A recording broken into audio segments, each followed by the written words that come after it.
Have you wondered, how could I trust someone that I've never met with an investment of 50 to 100,000 for a real estate deal? Doesn't that just sound crazy? Well, in this video, we're going to talk about how you can get comfortable investing with a sponsor you've never met and what that process looks like.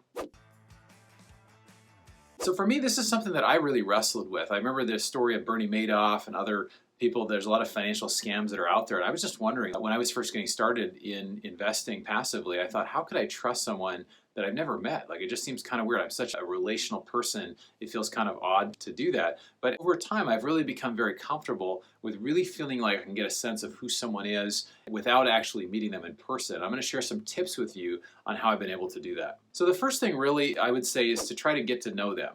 And you may be saying, well, hey, Bronson, you just said like these are people that you don't know and you haven't met, so how can you get to know them? Well, what I'm talking about is basically there are things that you can do. You can listen if they have a podcast or if they're guests on a podcast, if they have videos that you can watch, they have interviews, they have a blog, you can read all that stuff. And you want to ask the question is, does this person really know what they're talking about? Because if they don't know what they're talking about, then you can probably just write them off. But if it's something that as you're getting into it and you feel like, wow, I'm really getting some value from this, this is something that's going to make you feel like at least they have some competence in the area of investing in real estate. The second thing you can do is that you can really find out about their reputation. So it's a pretty small industry. A lot of sponsors know each other. And so, you can go in bigger pockets, you can search online, you can look for reviews. All that stuff is important to be able to find out about someone's reputation. You can actually, when you call and you speak with them as far as their investment club or you join their investment club, you can actually ask to speak with a couple of their prior investors. So you can say, hey, I want to speak with a couple people that have invested with you before. And sponsors should be very willing to do that and say, yeah, here's the name of a couple people that have invested with us before. I'll pass that along to you.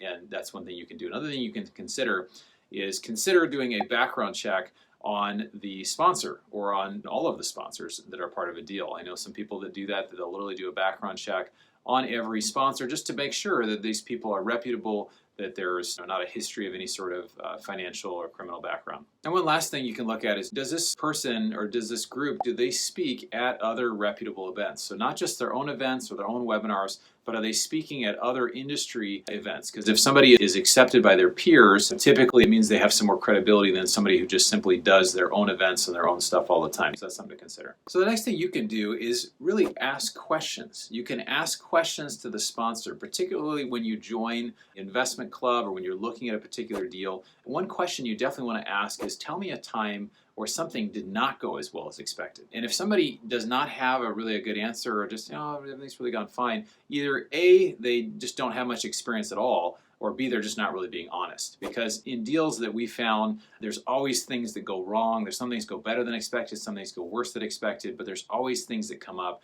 There's always things that you learn from. So as you talk with someone, you're going to try to ask really good questions. Like I mentioned, you're going to talk with prior sponsors. And then in the middle of that, you're going to start to form some opinions and start to realize you have some gut feelings about this group or this person or who they are and that type of thing. And then you want to verify their experience as well. You want to verify what they've done, look at their website. You want to see the flow of their business. Does it seem to make sense? The things they're saying. You just want to kind of start to verify that the story of how they're doing their investing, it makes sense. If they started last year and now they have 5,000 units under management, well, what does that actually mean? Like that doesn't really make a lot of sense. Like usually people that get to 5,000 units, it takes them a while. It takes them 10 years or more typically to get to that. So that's the things you want to kind of really reality check some of those things. See, is this person doing things in a way that seems to kind of make sense? I would also say that when you're looking at a new sponsor, I would consider, even if you have more money to invest, consider doing the minimum investment just because it gives you a chance to get a lot of experience with that operator.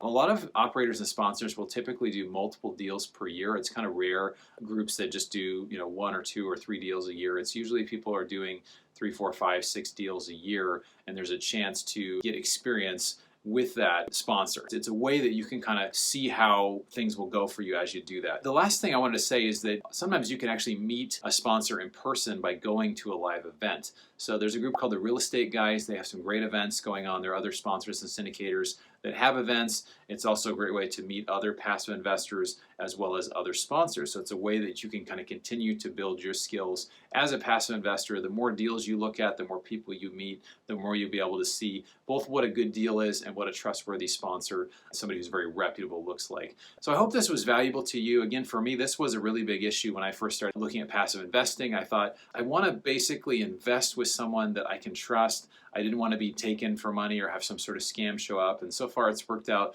really well for me. But anyway, if you have any questions or comments, please write them below. I'd love to hear from you.